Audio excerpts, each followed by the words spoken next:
Adelante.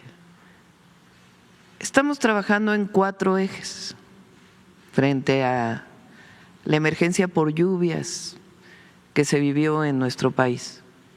El primero es la atención a la emergencia. Todavía estamos trabajando en la atención a la emergencia. Como van a ver en el caso de la presentación del secretario de Infraestructura, Comunicaciones y Transportes, de Defensa, de Marina, todavía hay comunidades, localidades que no tienen el paso terrestre y seguimos trabajando, limpiando las viviendas y garantizando la recuperación de la comunicación. Eso tiene que ver con apertura de caminos, la limpieza de las calles, la atención a la salud, la limpieza de las viviendas, los sistemas de agua potable. Todo esto es parte de la emergencia y seguimos trabajando en ella. Como les decía, son más de 52,000 personas que están trabajando entre Fuerzas Armadas, Gobierno federal, Gobierno estatal y además muchos voluntarios que han estado trabajando. Lo segundo es el apoyo a las familias damnificadas. Eso lo vamos a presentar el día de hoy con la Secretaría de Bienestar. Cómo van los censos, el trabajo de los censos y cómo vamos a apoyar a todas las familias que resultaron damnificadas por estas lluvias. Adelante. Después van a venir 2 ejes en los que ya iniciamos el trabajo.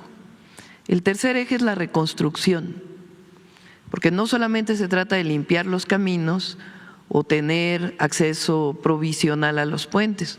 Tenemos que rehacer puentes, tenemos que rehacer caminos, tenemos que reconstruir clínicas, tenemos que reconstruir escuelas y todo lo que tiene que ver con desasolve de ríos, plantas de tratamiento, la reconstrucción de las viviendas y finalmente también la reconstrucción de la actividad económica de las localidades. Entonces, después vendrá todo el proceso de reconstrucción y ya en el caso de la mayoría de las secretarías y dependencias ya incluso iniciaron con estos trabajos.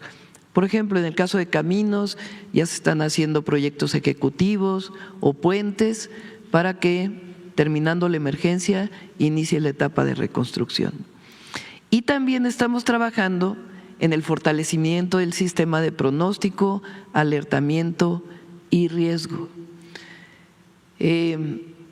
La Coordinación Nacional de Protección Civil tiene un comité científico, pero estamos fortaleciendo ese comité científico, con científicos de la UNAM, del Politécnico, del Tecnológico y de distintos centros de la Secretaría de Ciencia y Tecnología, para poder nuevamente desarrollar acciones que nos permitan fortalecer el sistema de alertamiento, mediciones, modelos matemáticos, etcétera, etcétera. Ya se está conformando este comité científico, ya lo vamos a presentar aquí. Segundo, el fortalecimiento de los atlas de riesgo por estado, por municipio. Y el tercero, que ya lo habíamos presentado aquí, es el alertamiento digital, que ya lo está trabajando la Agencia de Transformación Digital. Se trata de que no solamente el alertamiento del Meteorológico Nacional llegue a las oficinas de los gobernadores, a las oficinas de los municipios, sino que a través del teléfono celular, así como ya lo tenemos para sismos, pueda llegar el alertamiento directo a las comunidades. Si va a venir el desfogue de una presa, por ejemplo, porque ya está sumamente saturada y se tiene que alertar a la comunidad para que se muevan de los lugares, lleguen a los albergues, además del sistema actual que es por megáfono, avisando a los presidentes municipales, presidentas municipales. La idea es que llegue directamente al teléfono, con el teléfono que puede estar localizado en ciertas zonas.